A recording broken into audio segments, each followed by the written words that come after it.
10th inter degree pass or fail తక్కువ వ్యవధిలో life settlement in abroad కొరకు hotel management అంటే Trinity college of hotel management. Petrol diesel ను GST పరిధిలోకి తీసుకువస్తారా? కేంద్రం ఆలోచన ఏంటి అంటూ ఎప్పటి నుంచో దేశ ప్రజలు ఎదురు చూస్తున్నారు. ఈ పెట్రోల్ డీజిల్లను తొందరగా జీఎస్టీలో చేర్చాలనే డిమాండ్లు చాలా రోజుల నుంచి జరుగుతున్నాయి. ఢిల్లీలో జరిగిన జీఎస్టీ 53వ కౌన్సిల్ సమావేశంలో ఈ విషయంపై కేంద్ర ఆర్థిక మంత్రి నిర్మలా సీతారామన్ క్లారిటీ ఇచ్చారు.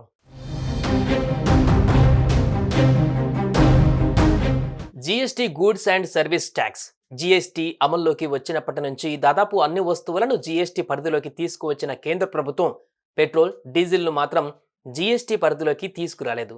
ఫలితంగా పెట్రోల్ డీజిల్ విషయంలో వినియోగదారులు అధిక పన్నులు చెల్లించవలసి వస్తుంది. ఈ నేపథ్యంలోనే తాజాగా జరిగిన జీఎస్టీ కౌన్సిల్ సమావేశంలో కూడా ఇదే ప్రశ్న తలెత్తింది. అయితే ఈ జీఎస్టీ కౌన్సిల్ భేటీ తర్వాత మీడియా సమావేశం నిర్వహించిన కేంద్ర ఆర్థిక శాఖ మంత్రి నిర్మలా సీతారామన్ పెట్రోల్ డీజిల్ను జీఎస్టీ పరిధిలోకి తీసుకురావడంపై కీలక వ్యాఖ్యలు చేశారు.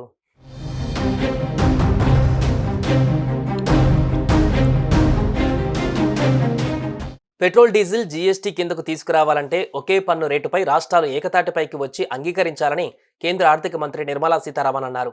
ఇంధనాన్ని జీఎస్టీ కిందకు తీసుకువచ్చే అంశంపై పలు రాష్ట్రాలు ప్రశ్నించాయి. అయితే దీనిని జీఎస్టీ కిందకు తీసుకురావడానికి కేంద్రం మొదటి నుంచి కట్టుబడి ఉందన్నారు.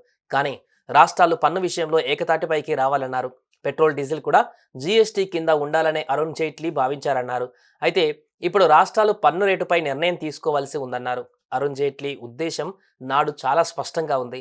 పెట్రోల్ డీజిల్లను జీఎస్టీలోకి తీసుకురావాలని మేము కోరుకుంటున్నాం అని నిర్మలమ్మ అన్నారు.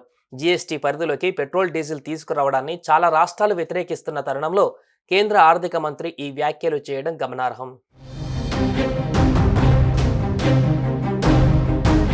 2017 జూలై 1వ తేదీ నుంచి దేశవ్యాప్తంగా జీఎస్టీ అమల్లోకి వచ్చింది.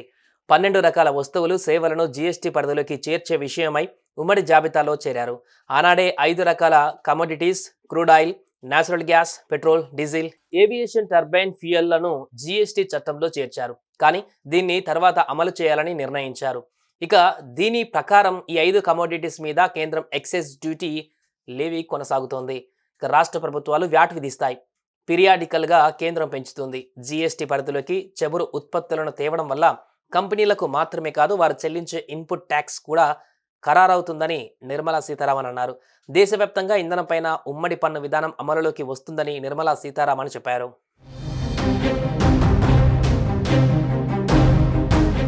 సుమన్ టీవీలో మీ పర్సనల్ అండ్ బిజినెస్ ప్రమోషన్స్ కోసం కింది నెంబర్కి కాంటాక్ట్ చేయండి.